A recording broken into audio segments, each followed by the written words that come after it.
Massage nungaite do mana tawi yung ni se. Lambi ka na hang do kay nang tawi. Salad mo tawi ne lebu. Ama se gaw de ningi.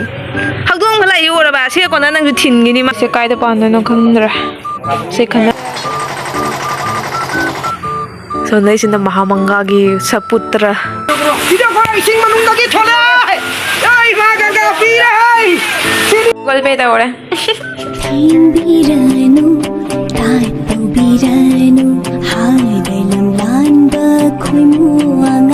Hey ma'am, good morning and welcome back to my another daily vlog. Ingdam thagi ma'am, nungsa yai ba yam nungai do koi su se chaka nungsa jai ra mini do mano kan na kwa chari ay ngata. Ni macha ma phang jai re. Mama tu. Wah.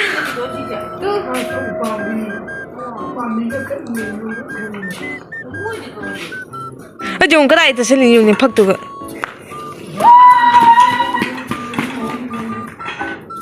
Pura ingang ngai tu ni si di. Ngai bra.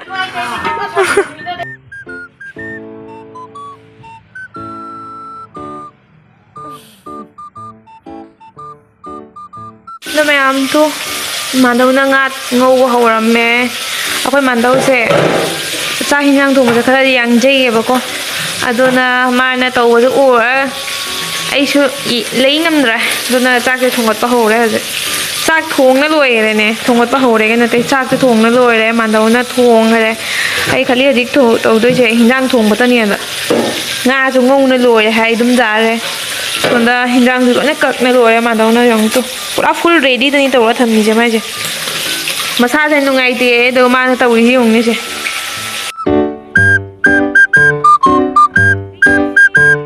Jang ubo hawale sok tong loi re kana no ma lei yong ni thon da ai bu khang ngo re hi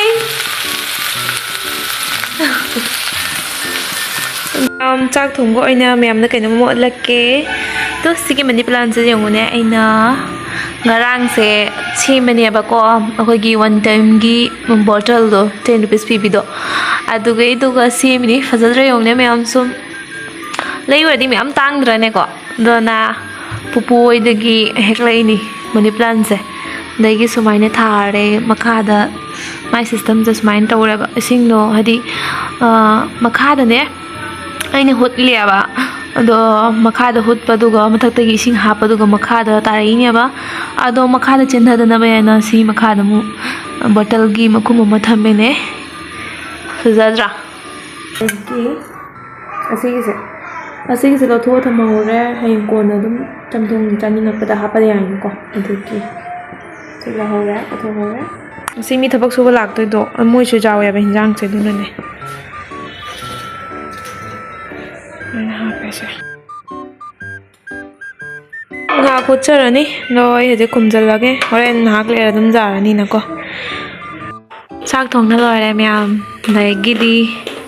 ho don cha arum ho re ngarang de gi arum hodana jita phamung de hogot chari khara nungai ra ba nungai te kap khare nungai bra in ha da kap khare ta se jang do loi re akoi gi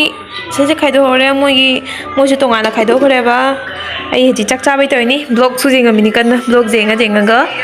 slide tor mi batu slide tor na loi se je le re ai gi chak sa ruk moi roji ga ma da ga chak cha re nei di moi su khara bi ram magge ai su cha ra ge myam chak cha lo re theng ne si myam jing ai ri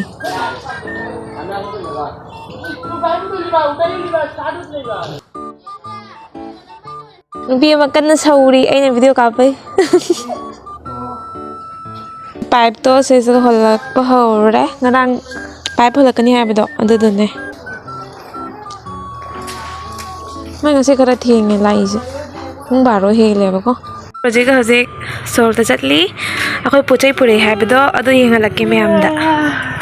akoi roji tum hogol ba ki kan na kam challi ulla roi ki kai je camera uba ga masam jing na bi kan na mo ta uri ai khwai songning bane ai ne video kapam dai da ne sumai na notification lak ai masam dai phamung de hawala lai ni ko kai phai je ji पोचै से जामदे कहीं ना साम thing से खंगे दे कोई ना करी होली नहीं खंगदे कौन दिन हलके में हम मोई हो से करी नहीं खंगदे बको दोना चलो चलते घर चलते कैस संग मसे लोय ने गाव गाव ने थोले फमुंग दे डायरेक्ट कुमा बने बखोई से तो मम्मी ने बादी मोबाइल जेंगन बिन लंबी काम खंग ले तो कहीं ना अनाबी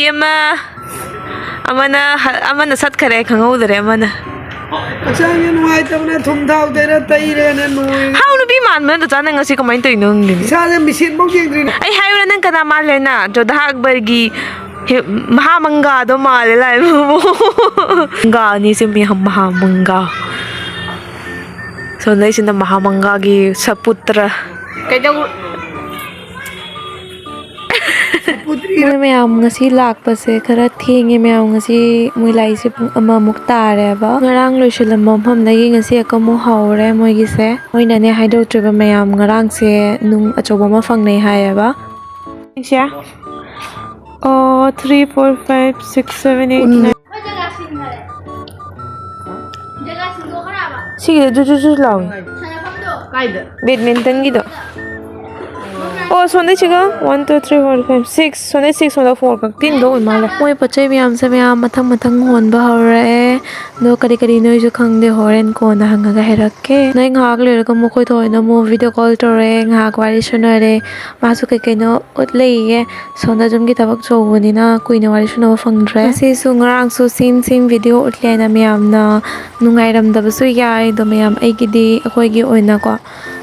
sise hadi memory mani dona aina kaphone aba memory su oina bai haina myam su yingan oina hap khiba pipe myam do mathang tauna lathok pa hore hajik mogi plastic ki pipe to adu mo hap to ne myam do yingmina se kamai tawa ko moi ngasai mi mari tangni haibda gi hojek mi tari ni na haire aba aduna hojik chak se oktre aba aduna ai haji akom chak thongatle to chak thongna budi loire aba ko so chak thong lore no sine kara sare ma jena kara ingdare moi lai de thenge ba pung amogi do ai do ne moi lai do ani mung dum taramani do moi de chak chana be na to birani mahak tawi se ka ba acha sine filter oi de ba ahum ni thadari se filter ahum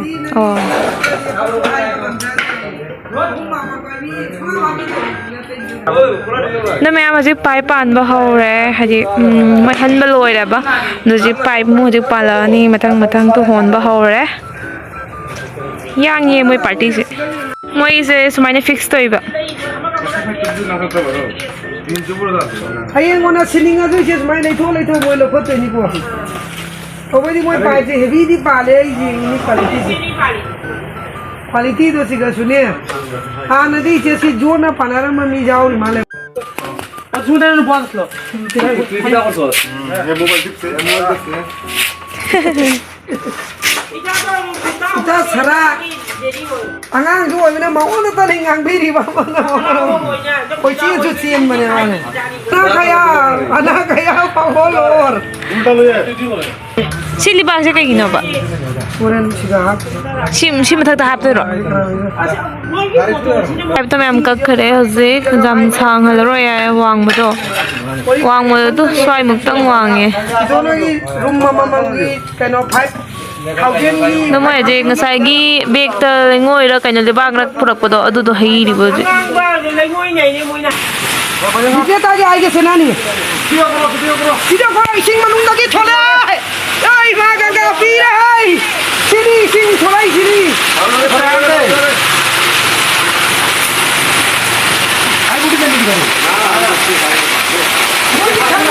sing ga tile de lai nung ni sing ni मिस्टी का बड़ी सही है उसको नहीं जलता ना उसको नहीं जलना जल कोई ताकि आई बोले लगाओ लो ना है उसको नहीं जल कोई आई तो जलाई लोरे लोग पहले ngôi chừng rồi nha có học chân người ngôi chừng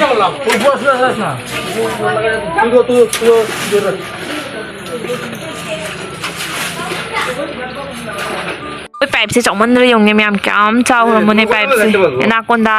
anaconda माले स्लोरे तो मुझे वेयर तौर से करी नहीं खंगने मैम फिल्टर रखंगे नता ये फिल्टर नहीं मोटर ओ मोटर नहीं आए से द सुमाइना पाइप तौरगा मखा था दो माले मुझसे हजिक इंगला के मैम को अस अमसे सुनु कना तैरी सुनु के न तैरी तो पाइप से सुमाइन तैरी मी मरी मंगा का चंगी ने मोगी थबक से खर थापना नमगे तो से याद मी मरी मंगा नहीं तो से चंगी कोई तो इरो वायर का रखने वायर आची ने कुनो नहीं होती का पे पाइप से पूरे पाइप से कौन ना हाथ चंदे माले तो मोइना हजिक फिक्स तो इधर मैं मोटर नहीं है ना दी फिल्टर ना हाइजल हो रहा है बा फिल्टर नते मैं मोटर नहीं अब जहाँ भी दो हाथ चंद गए मैम सागी पाइप रखते तो आधे पाइप से कौन ना तौर था दरिबा सॉरी पाइप है वेयर को कौन ना आधे वेयर से तो आधे वेयर में चा से इसी का कौन ना तौर था दरे सी की जाओ ही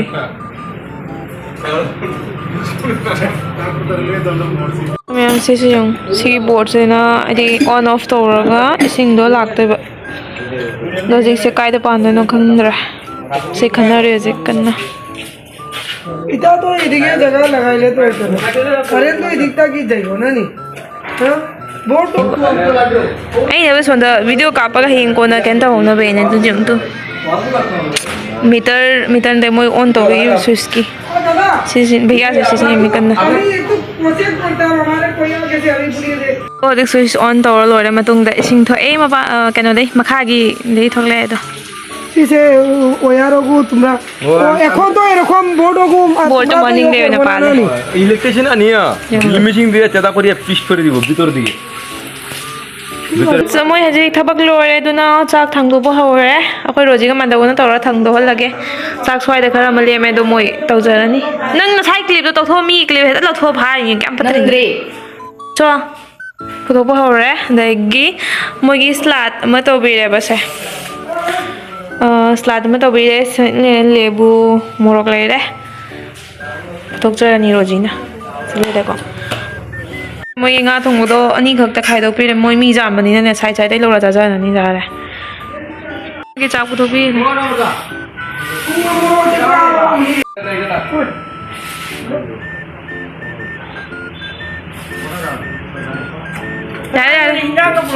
yilla अब ये ने वीडियो नंबर बनी पी लो ये तो बालो करिया फोटो लगाओ ama se gao de ningi hagdong bala yu ra ba se ko na nang thin gi ni ma ga me am da teaching hala ge ising do so kai no suaya ro jinja na do sai ju ut khare do so phajana ut le ge ba hoji ki budi kan to wi ni ba tahali ne ba na ki kai no iti si kai no ba smai si de na do ba ate ama lai bi do to ro ro tau do ni ma'am लोरे हजिक अखोगी थबक संदारा सलाए वाइनुंग सिटना लोरे मो जकी बगा मपानी मु सिटने जु पलोय cut न लोय इसिंग तारे तो रोजी नंग इसिंग पाइप छैन मुथार जमी कुइरे उंगै जे मोटर चा लाम दाइ द तोइबा दमाइना मैम चलम दाइ द सो मोगी से खरदि लौरे अखोय खतंग कक्ति थोंग द थिंजन गरे दो कई तौनी कसम तो निंgai लेते दा बुजा हौरे हदि चंगबु चंगै हाइबको दो खरसु सोहौरे अखोयगी मोय ngai di chana hare ai hajik sandagi singha pak chalon gen toramini se class to na sura gen toramini sing se handak marak se ko lona nanare lokuna na ko dogi singha pak cha da thakna baina tawre to evening gi cha takbagi cha gi biscuit se yungne ingchang gi bayung myam hajik ti jamna phangna drabani se gi biscuit se Ujung kita bak suba meeting do ngasi luar na last ni do na ꯁꯟꯗꯥꯒꯤ ꯍꯧꯖꯤꯛ ꯃꯣꯏ ꯀꯅꯥꯅꯣꯝꯗꯤ ꯆꯠꯅꯈ꯭ꯔꯦ ꯍꯥꯏꯕꯀꯣ ꯑꯗꯣ ꯃꯤ 4ꯇꯪ ꯉꯥꯏꯔꯦ ꯑꯗꯨꯅ ꯃꯣꯏꯒꯤ ꯆꯉꯥꯡ ꯑꯣꯏꯅ ꯂꯣꯜꯂꯣ ꯍꯥꯏꯌꯦꯕ ꯑꯗꯣ ꯆꯉꯥꯡ ꯑꯣꯏꯅ ꯂꯣꯟꯕꯤꯔꯦ ꯕꯤꯁꯀꯨꯠ ꯂꯣꯏꯊꯣꯛꯈꯤꯗꯅ ꯃꯌꯥꯝ ꯃꯨꯔꯤꯒ ꯀꯕꯣꯛꯀꯗꯧꯔ ꯑꯣꯏꯅ ꯄꯤꯖꯔꯦ ꯅꯨꯡꯉꯥꯏꯇꯦ ꯇꯧꯅꯤ ꯎꯄꯥꯏ ꯂꯩꯇꯦ ꯃꯌꯥꯝ ꯑꯩ ꯉꯁꯤꯒꯤ ꯕ꯭ꯂꯣꯒꯁꯦ ꯁ꯭ꯋꯥꯏ ꯃꯇꯥꯡꯗ ꯁꯨꯝ ꯂꯣꯏꯁꯤꯟꯖꯔꯒꯦ ꯃꯊꯪꯒꯤ ꯅꯦꯛꯁ ꯕ꯭ꯂꯣꯒꯇ ꯑꯃꯨꯛ ꯊꯦꯡꯅꯔꯁꯤ ꯃꯌꯥꯝ ꯅꯨꯡꯉꯥꯏꯕꯤꯕ ꯇꯥꯔꯗꯤ ꯂꯥꯏꯛ ꯁꯕꯁꯀ꯭ꯔꯥꯏꯕ ꯁꯦꯌꯔ ꯇꯧꯕꯤꯔꯝꯃꯣ